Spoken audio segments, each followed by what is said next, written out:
तर याच संदर्भात अधिक माहिती घेणार आहोत आमच्या प्रतिनिधींकडून। सर्वात प्रथम मी जाणार आहे कोल्हापूरमध्ये। अमरसिंह पाटील, कशा पद्धतीने कोल्हापुरात आज निकाल लागतोय मतदान केंद्रांवरती, या कशा पद्धतीने तयारी करण्यात आली आहे? अंकिता, प्रशासनाने मोठ्या प्रमाणात चांगली तयारी केलेली आहे। सकाळी 10 वाजल्यापासून मतमोजणी होणार आहे, परंतु आता सगळ्यांना इथं बाहेर म्हणजे आत सोडलं जात नाही। 10 वाजल्यानंतर तुम्हाला आत प्रवेश असल्याचं सांगितलं गेलेलं आहे। गेल्या काही दिवसापासून चाललेल्या जिल्हा परिषद निवडणूक आणि पंचायत समिती निवडणुकीमध्ये कोल्हापूर जिल्ह्यामध्ये सगळ्यात जास्त मतदान होईल अशी अपेक्षा होती, म्हणून मागच्यापेक्षा 2% कमी मतदान झालं। 73% फक्त मतदान झालं। चुरशीनं मतदान हे ज्या ठिकाणी गाव लेवलला होतं त्या ठिकाणी झालेलं आहे। गगनबावड्यात सगळ्यात जास्त झालं। त्याचबरोबर अशा घटना घडल्या की कोल्हापूर जिल्ह्यामध्ये फक्त चंदगडमध्ये सर्व जागा भाजपने लढवलेल्या आहेत आणि बाकीच्या ठिकाणी महायुती तर कुठे एकत्र झालं नाही, वेगवेगळे लढलेले आहेत। फक्त कोल्हापूर जिल्ह्यामध्ये एकनाथ शिंदेची मोठी सभा झाल्यानंतर कुठल्याही मोठ्या नेत्याची सभा झाली नाही।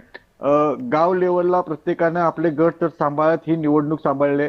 कोल्हापूर जिल्ह्यामध्ये सगळ्यात जास्त गोकुळचं वर्चस्व असणारे गोकुळचे माजी चेअरमन विश्वास नारायण पाटील यांचे चिरंजीव हे शिवसेनेकडे उभा राहिले। त्याचबरोबर राष्ट्रवादीच्या महिला जिल्हा अध्यक्ष असणाऱ्या शीतल फराटे यांनी बंडखोरी करत शिवसेनेत प्रवेश करत शिवसेनेची उमेदवारी घेतली। त्यामुळे हसन मुश्रीफ यांच्या पुढे तगडे आव्हान केले।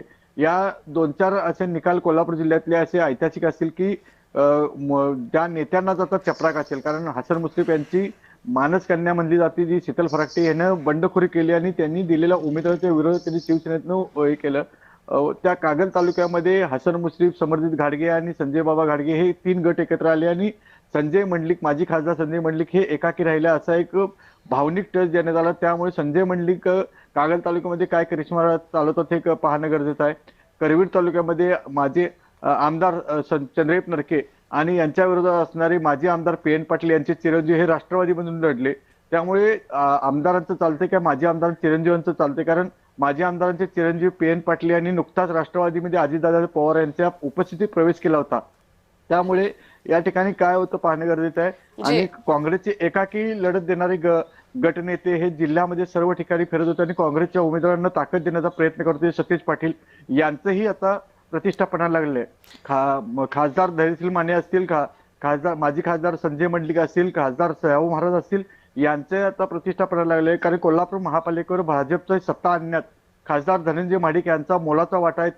त्याच अनुषंगाने त्यांनी आता मोठ्या प्रमाणात भाजपची ताकद वाढवण्यासाठी सर्व ठिकाणी आपले भाजपचे कार्यकर्ते असतील, पदाधिकारी असतील, यांना एकत्र मोड बांधत भाजपची सर्व ठिकाणी उमेदवार उभे केले। चंदगड तालुक्यात आमदार शिवाजी पाटील यांनी चंदगड तालुक्यात सगळ्यात जास्त भाजपचे उमेदवार उभे केले।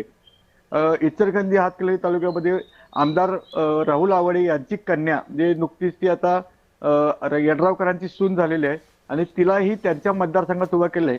स्थानिका आवाडे ह्या काय करतात हे पाहणं गरजेचं आहे। त्यामुळे कोल्हापुरातील ह्या निवडणुकीकडे सर्वांचं लक्ष आहे। निश्चित, त्यामुळे कोल्हापुरातील चित्र नेमकं अगदी काही वेळातच स्पष्ट व्हायला सुरुवात होईल। या संदर्भात ते अपडेट घेत राहू।